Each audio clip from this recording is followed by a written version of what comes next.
My name is Kathy, a 40-year-old office worker who had been doing clerical work.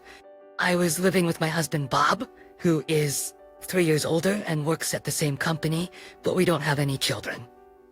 We've been married for 10 years. As I got married at the age of 30, I had a sense of urgency about starting a family right from the beginning. Both of us wanted to have children. While there's almost no biological clock for my husband being a man, I thought my limit was 35. I'm not particularly strong physically, so I wanted to get through childbirth and parenting while I had energy.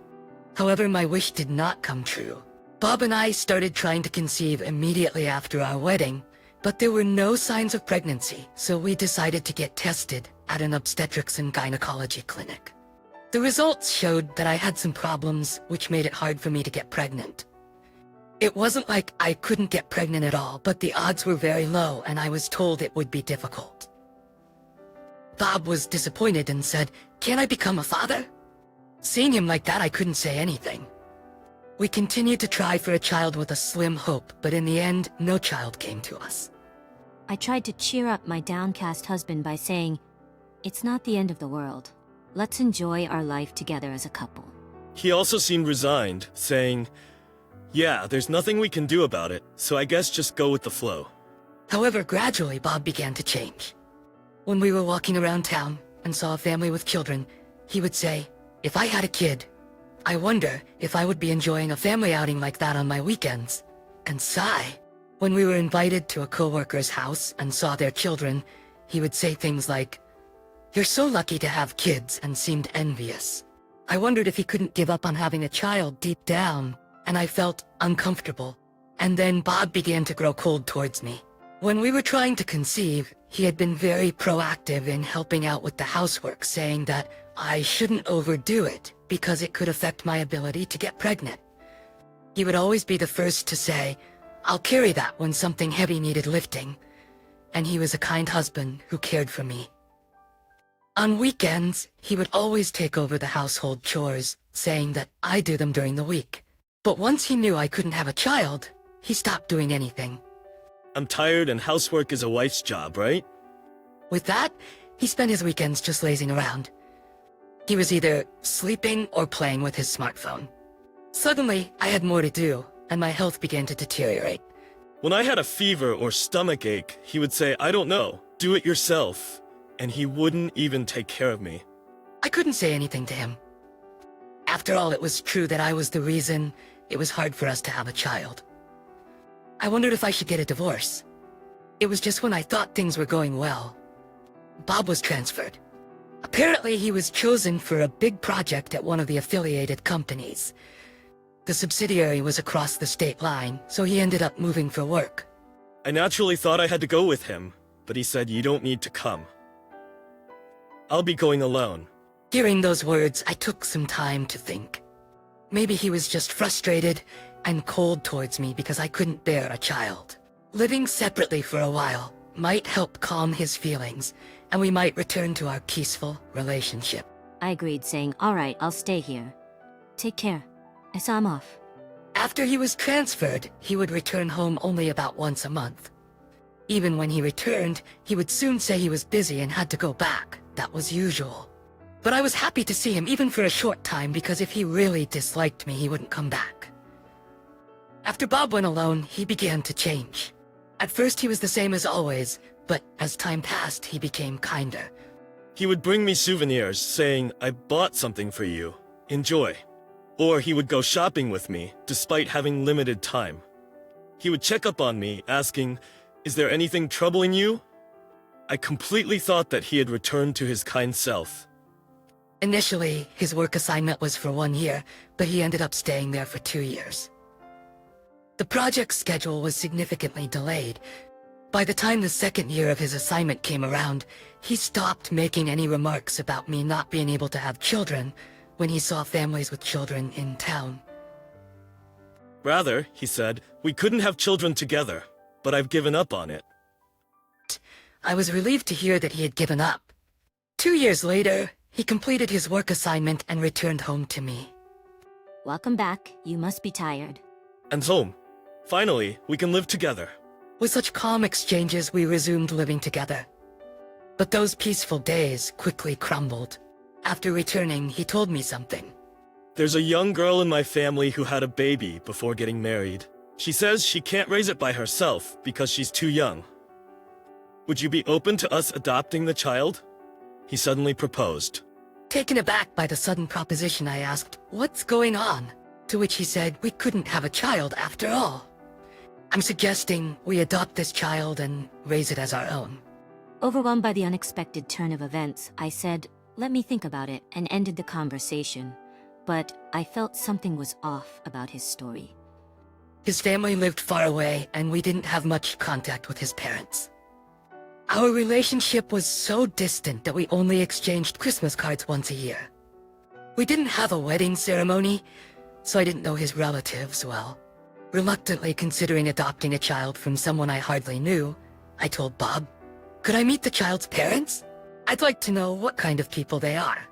But he firmly refused, saying, "Why does it matter who the parents are? Why are you so interested in that?" I think it's important to know who the parents are. I want to hear the detailed reasons why they can't raise the child. And first of all, what happened to the child's father? When I pressed him, he flared up and said, "The father ran away, I heard.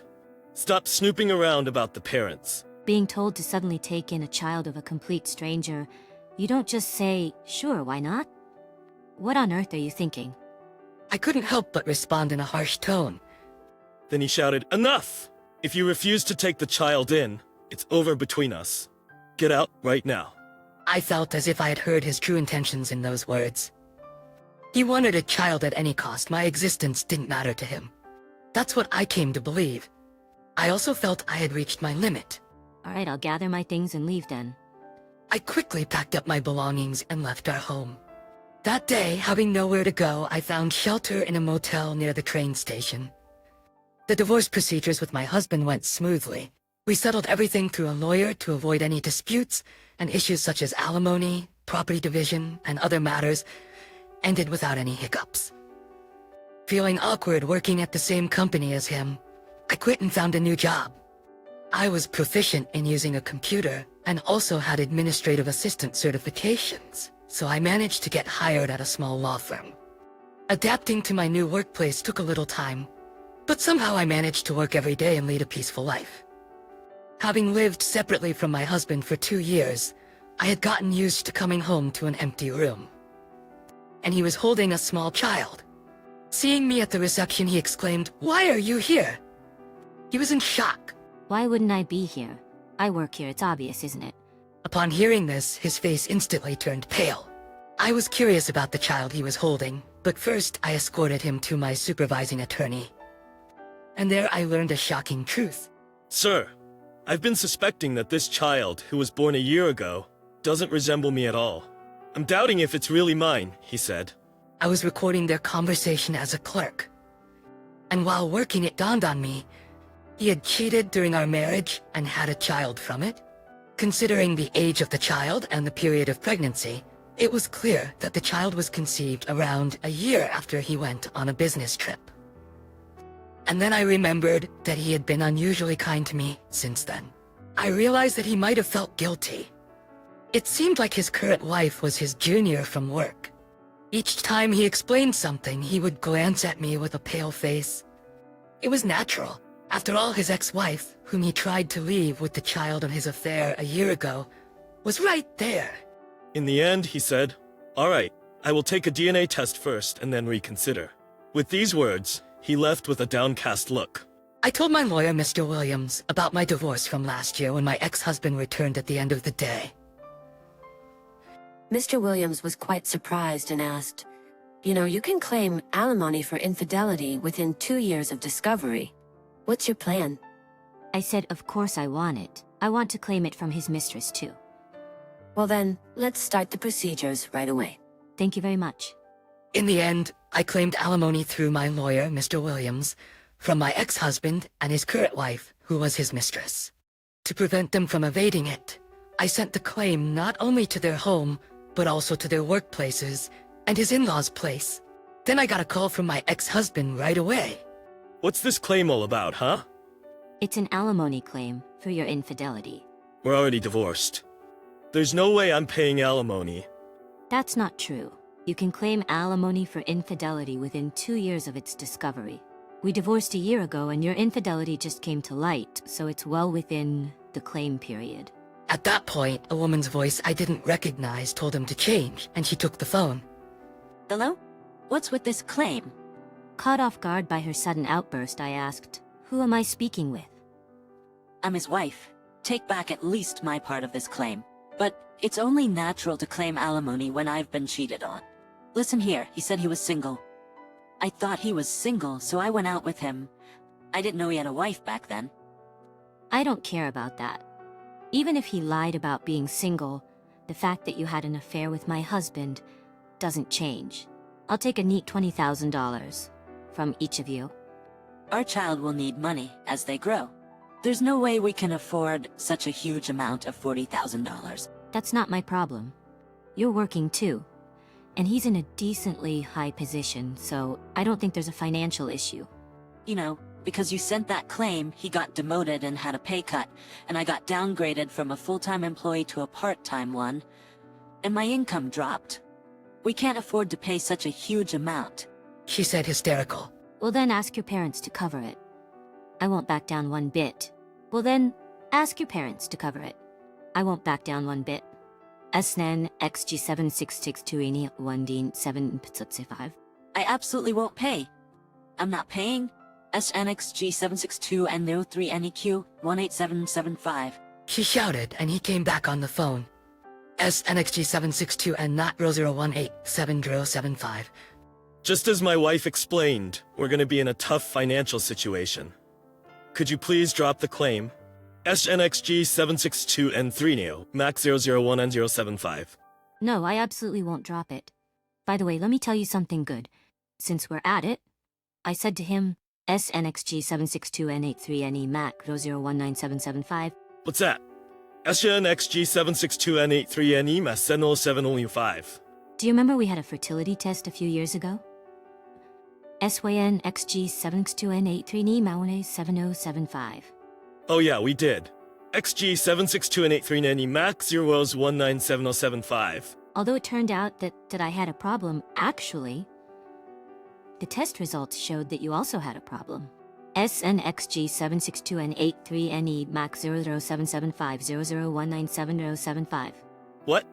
You're kidding, right? SNXG 762 and 83 NE MAX 00775. It's true. It's true that I had a problem, but you did too. But at that time, I was shocked and didn't want to hurt you, so I kept it a secret. SNXG762NE3NE MASU 01975. I still have the paper with the test results. Want me to send it to you? When I said that, he muttered, "It's a lie. It's a lie." Probably the shock had him tuning out everything else. Truth be told, the doctor at that time did say there was indeed a significant issue on my end. But my husband Bob also had his fair share of problems. The doctor told me, both of you have issues, so it might be tough to have a child. It's not just your issue, Kathy, so don't take it all on yourself. When Bob heard there was a problem on my end, he was so shocked that he ran out of the doctor's office without hearing the whole story. I was going to keep this fact a secret, but I decided there was no need to hide it anymore, so I told him just now. He muttered, "That's a lie. That's definitely a lie." To him I said, "All right, let's leave it at that. I'm busy," and I hung up the phone.